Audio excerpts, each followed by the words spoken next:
I'm your man, Jay Muscle, back again for another session of Speak Your Game. And yes, man, it's a celebration. It's a party in OKC. Yes, they won the NBA Finals. I'm going to talk about that. And I'm also going to talk about the NBA draft. There's a little surprises going on in the NBA draft, if that y'all don't know. You know what I'm saying? I hope y'all been paying attention to. I'm gonna talk about it, and I'm also gonna have a little special segment at the end talking about how the NBA needs to take a little bit more better care of the players. Yes, I'm gonna talk about that. But first, shout out to Total Apex. Yes, I write for Total Apex. I write sports, anything from basketball, football, anything else sports related. If you don't like sports, Total Apex does have a whole different genre of other things that writers do cover. They cover politics, entertainment, gaming, horoscopes. Swing by Total Apex and give it a look. You might like something. But this is Speak Your Game. I'm Jay Muscle, and I'm going to talk about the party in OKC Thunder. Yes, they won their first NBA franchise title. It's a party. I hope y'all saw what was going down at their parade today. It was smiles, high fives, and good times. And it looks like it might be another one coming along. Every team talk about, we're going to do this again. Can they do this again? Nobody knows. But, shout out to Shai Gilgeous-Alexander. Not only did he grab the MVP in the season, but he also grabbed the MVP of the NBA Finals. Yes, that puts him in a nice category like LeBron James, Michael Jordan, Kobe Bryant, Kevin Durant. Yes, Steph Curry. Yes, the time for Shai Gilgeous-Alexander is now, and y'all better watch out, because there's one thing I do want to talk about with these OKC Thunder. Do y'all realize that their oldest player on the team is 31 years old, Alex Caruso? This team, this is why I like it, the fact that a small market team won the NBA Finals, because they didn't go out and get no superstars or anything like that. Yes, they did pick up some role players and stuff like that. You have to do that. But their star players, the guys that they leaned on, they drafted. They built their team from the ground up, and that is the way to do it if you are trying to build a dynasty. Yes, I said dynasty. Do y'all understand how young these OKC Thunder players are? And they have salary cap in their back pocket to do better things, bigger and better, and drive to more championships to bring to Oklahoma City. Y'all better watch out for these Oklahoma City Thunder for the future. And everybody else out there, you might want to take notes on how OKC did they thing and built it from the ground up. Because let me tell you, let me point out to you. Now, as we know, SGA, he was drafted by the Oklahoma City Thunder in 2018 first round. Chet Holmgren, drafted 2022 first round, second pick. Jalen Williams, 2002 first round, 12th pick. Aaron Wiggins, 2021 second round pick, 55. They have built this team together to win this championship. Big shout out to the Oklahoma City Thunder winning their first NBA title. Yes, it came for a little bit of woes for the Indiana Pacers in that Game 7. Tyrese Halliburton went down in the first quarter with a torn Achilles tendon. I do not like seeing players that mean something in series go down with injury in the middle of crucial parts of games. I don't like seeing that. I'm pretty sure the rest of us don't like seeing that. But yes, it happened. I hope it's a quick recovery for Tyrese Halliburton. Yes, I do not like seeing that. It was really, really heartbreaking. The whole stadium, the whole arena was quiet. Nobody likes to see players get hurt. We all like to see them play the game that they love and finish it out to the fullest. And I'm gonna give a shout out to him too, because yes, we already knew he was hurt. His calf was bothering him. He said, I'm gonna go ahead and do it. I'm gonna go ahead and do it and get out here. Which, shout out to him. He pushed it to his body, said no. Big shout out to Tyrese Halliburton. Hopefully you get a quick recovery, get back into the gym, get built back up in enough time to get back on the floor with your boys and the Pacers and make another run deep in the playoffs next season. But no shine taken away from the OKC Thunder, Jalen Williams, Chet, Alex Caruso, Shai Gilgeous-Alexander, Aaron Wiggins. Hey, they did their thing. They ruled throughout the whole NBA season. Shout out to them, and hey, much success in the future. But with these guys, like I said, they have salary cap room. These guys are young, and this NBA draft is coming up. And you realize these guys have 2 picks in the first round. They just won the NBA Finals, and they got 2 picks in the first round. You know, when you normally see that, a team win the championship, they're bottom of the list, very last. All the good stuff is took, and they left with the scraps. But not OKC. Not OKC. They have the 15th and the 24th pick in the NBA draft in the first round. So they're looking to add some more talent to this really, really good team. A team that's already won an NBA championship. Alex Caruso, with his defensive pressure, he was a madman throughout the whole NBA playoffs, making people cough the ball up. They was talking about every time, mini games, they was talking about every time they drive into the middle, there's 6 hands going for the ball. Hey, the OKC Thunder is they're going to make it. They already said they're going to go for 2 in the parade. Hey, their future is looking bright. But yes, I'm going to go ahead and fall into this NBA draft. But first question though. First question I want to hear from the OKC Thunder fans. Do y'all think y'all can win another one next season if everybody stays healthy and they go ahead and grab them another couple good players in this draft? I want to hear what y'all's comments on that. Yes, this is Speaky Game. I'm Jay Muscle. Go ahead and leave a thumbs up and a comment on your answers. Can the OKC pull in another championship next season? It might be possible. The road might be tougher. We already see there's a lot of movement with players going to other teams and stuff, and I'm gonna get into that later. But can OKC bring another one to Oklahoma City Thunder? I want to hear y'all's answers on that. But I'm gonna go ahead and drop into this NBA draft because it is coming up tomorrow, and everybody's talking about Cooper Flagg going to the Dallas Mavericks. I'm gonna say it. Cooper Flagg is an amazing player. And 7-foot wingspan, he shoots good, he plays good defense. With him, Kyrie Irving, Anthony Davis, and the rest of that Dallas Mavericks squad, if he could gel together, we might see something real special go down in the Dallas Mavericks. But it's the West, and we all know the West could be very, very crucial.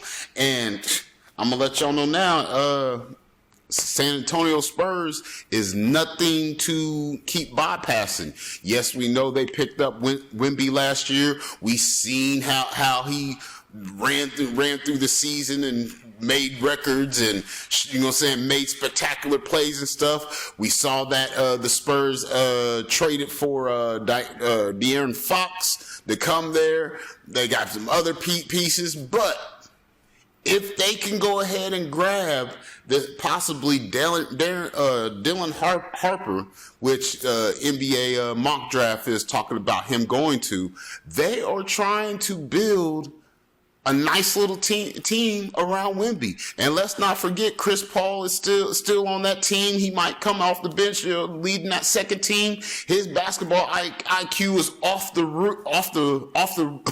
Richter, through the roof. Hey, last season they picked up Stephen Castle in the first round, 4th pick. He's deadly with creating his own shots, making jumpers. Same thing with Harper. If De'Aaron Fox, Harper, and Castle could all gel together around Wemby, you know how deadly the San Antonio Spurs could be in the West? Yes, the San Antonio Spurs. But hey, that's just the second pick. That's the second pick that was coming out. But here's one thing I want everyone to point out. I want to point out to everybody for this NBA draft, because this has never happened before. This is like some video game type stuff, for real. Y'all know that the Brooklyn Nets have 6 picks in the top 40 of this year's NBA draft. 5 of them are in the first round. 5 picks in the first round. The last time a team had that many picks in the first round, it was something like 2009, the Minnesota Timberwolves. They had 4 in the first round. They picked Rudy Rubio,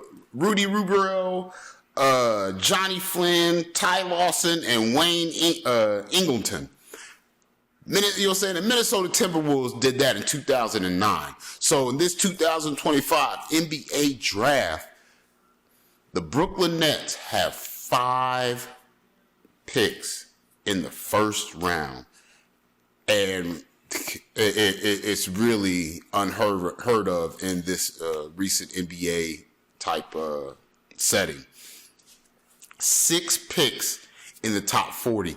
I am very interested to see who the Brooklyn Nets pick up, because possibly they could pick up 6 good guys and put them on the squad, along with Terrence Mann that just got added on to the team through a 3-way trade with the Celtics, the Atlanta Hawks, and the Brooklyn Nets. I am really anxious to see who they pick up and how they build this team with having so many picks and with having, and going to have so many rookies on the same team. Now, is it naive to think that all 6 picks that they pick are going to be crazy and unbelievable? Hey, it could happen. It could happen. But let's just say, for argument's sake, half of the players that they pick in this NBA draft turn out to be some serious, superstars and making noise for the Brooklyn Nets. Might be something to look at. Brooklyn Nets also have D'Angelo Russell on the squad. They have dudes on there. They have some nice role players. It'd be nice to see the Brooklyn Nets pick 5 guys in the first round and gel them together and get a nice chemistry and cause some noise in the Eastern Conference. That would be nice. But also on the flip side, they might not do so well in their first season. All 5 guys, rookies in their first season. Be a learning experience for them. Year 2 or year 3, Brooklyn Nets start to make some noise with these six guys that they picked in this year's NBA draft. You never know. But the fact that they have 6 picks in this top 40 NBA draft is something to look at. It's something to be like, hey, they might have something. You'll say might have something here in the next couple years. Hey, luck might have it. It might be this year. This year they make some noise with these possible picks. Who they might pick, you never. You know what I'm saying? We don't know. NBA mock draft has their picks, but we're never gonna know until the NBA draft tomorrow. But hey, do y'all think? I really want to know, do y'all think this is some type of video game type stuff? A team having 5 picks in the first round? I want to hear y'all thoughts on that. Go ahead and leave a thumbs up and leave your comments down at the bottom. Because, hey, when I saw it, I was like, hey, this is serious. And they could put together a real good team for, you know what I'm saying, for the future if they do it right. If they do it right, ooh. Eastern Conference, watch out. Brooklyn Nets going to make some noise. Hey, Brooklyn Nets fans, I want to hear what y'all thoughts are on y'all having these 6 picks in the top 40. Go ahead and leave me a comment down at the bottom because, hey, to me, I think that's serious. If I'm in the front office of the Brooklyn Nets, I am looking to cause some real noise in the Eastern Conference with these 6 picks. I checking it twice, dot my I's, crossing my T's, and everything to make some real noise. I'm going to be glued to this draft, not just to see if Cooper Flag goes to Dallas, because that's what everybody's saying. I am glued to see who the Brooklyn Nets pick up with these picks, because it might be serious and it might change the landscape and how things are going to turn out in the Eastern Conference. But that's just my opinion. I'm gonna move on to the next subject. Yes, we are seeing a lot of movement before this NBA draft. We saw Kevin Durant Sunday go to the Houston Rockets. They released Dillon Brooks, and also Jalen Green, which to me, hey, Phoenix Suns, y'all got off good with this trade. Y'all got rid of Kevin Durant, who, hey, subsequently didn't do exactly well or great in his time at Phoenix, and he has moved on to Houston. Can he bring some more offensive power to the Houston Rockets? Yes, but in my last segment, y'all heard how my thoughts on Kevin Durant. He should have stayed in Phoenix and made good on him going there to the Suns. But he's moved to the Houston Rockets. Will that? Let me be honest. I'm just going to be straight up honest. He's going to go there and more likely screw up the chemistry that the Houston Rockets had going on. He did it with the Suns. The Suns moved all their good players off their bench to acquire him. It didn't turn out too well. The Houston Rockets gave up first round 10th pick, multiple second round picks for the future. They gave up a real bulldog in Dillon Brooks. Jalen Green, he was doing marvelous in the NBA playoffs before they got put out. I think they shook things up too well. I personally, my opinion, I think they were good the way they were, and just let them young guys develop.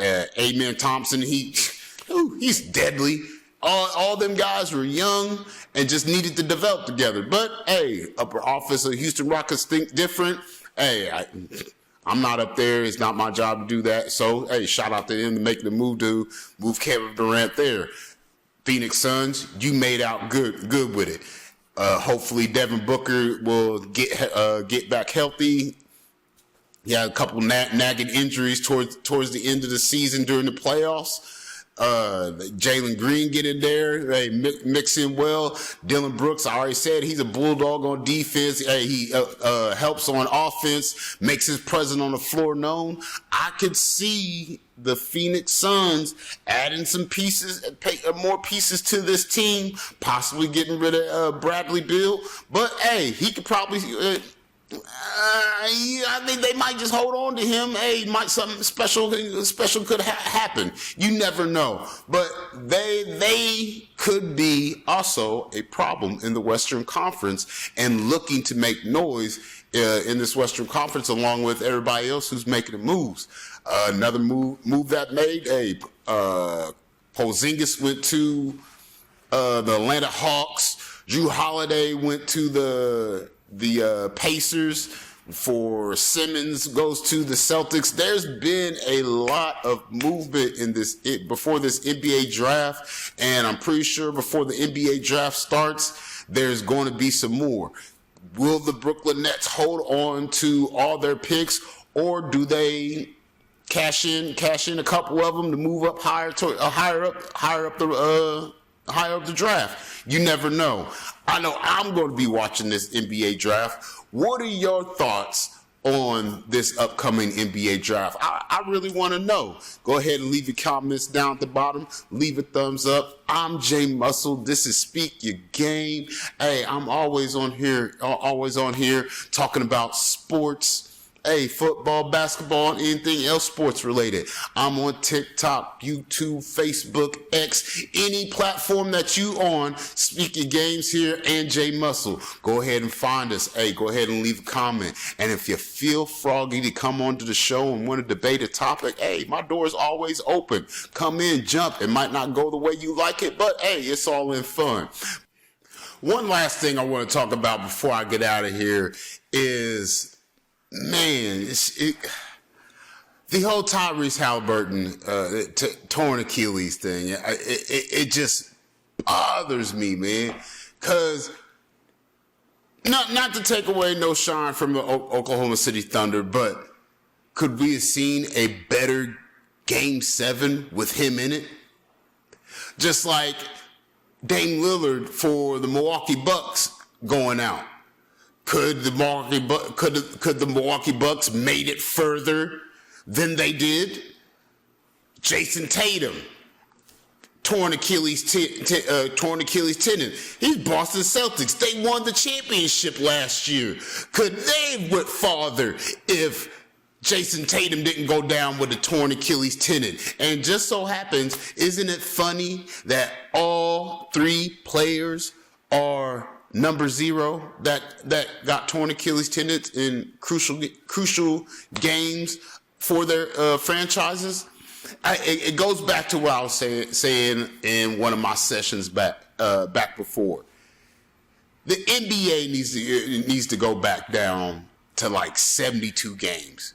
72 games. It's just most people be like, well, it's just 10 games. Yes, 10 games would mean a lot.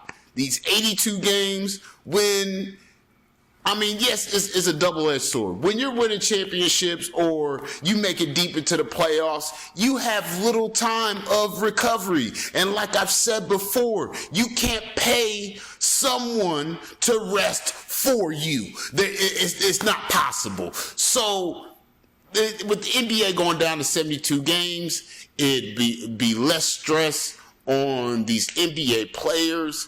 Gives them more time for rest, and also on the flip side, every game is going to mean a little bit more. Teams aren't going to slack off early in the season because we got extra games to make that up. Now every game matters with these 72 games. I really, you know what I'm saying? That's just my opinion, because we are seeing a lot more NBA players with torn Achilles. And these aren't just 4 weeks 4, 6 weeks, 8 weeks in, you're well type injuries. These are serious injuries, serious rehab time. And during this time, hey, it ain't like they could go out there and wheel around in a chair and shoot baskets. I mean, they could, but it's not the real rhythm that they're used to. So they have to go through the rehab, then get back on the floor, finding their rhythm again, finding the chemistry with the team. Now it's back, get their body into basketball game shape. Like most of these guys probably won't be starting with their franchise team because they'll still be recovering from this crucial injury. Will we see Jason Tatum with the Boston Celtics at the start of their season? Will we see Damian Lillard with the Milwaukee Bucks at the start of their season? Will we see Tyrese Halliburton, which is, probably be unlikely at the start of the NBA next season? These moments matter, and it's hurt, to my opinion, just my opinion, it's hurting the NBA product. That's just how I look at it. If they went down to 72 games, we wouldn't see players getting hurt as much, and we would see a lot more exciting games. That's just my opinion. What is your guys' opinion on this? Go ahead and leave a comment down at the bottom, because man, it's just, I do not like seeing good players go down in crucial moments in games. Does it happen? Yes, but it seems to be happening more often than most. And like I said, it don't make a good series when one of the other team's good player goes down, and now this other team just mows through the series and they move on. Not saying they don't deserve it, but from a NBA fans viewership, you're left to wonder, hey, how could it have been if such and such didn't get hurt in game 3, or if such and such didn't get hurt in game 7. Wonder how that game would have went. You're left with questions, and left with more questions than you do answers. But I'm going to bring this down to a close.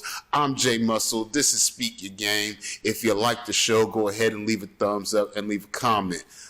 I'll catch y'all next time, because I'm going to catch this NBA draft, and I'm going to see what these Brooklyn Nets going to do with all these picks. And I'm going to see what these Phoenix Suns going to do with their picks. I'm going to see what the OKC Thunder going to do with their picks. And I'm going to see the Los Angeles Lakers.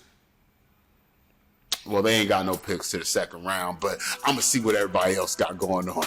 I'm Jay Muscle, and I'll catch y'all next time.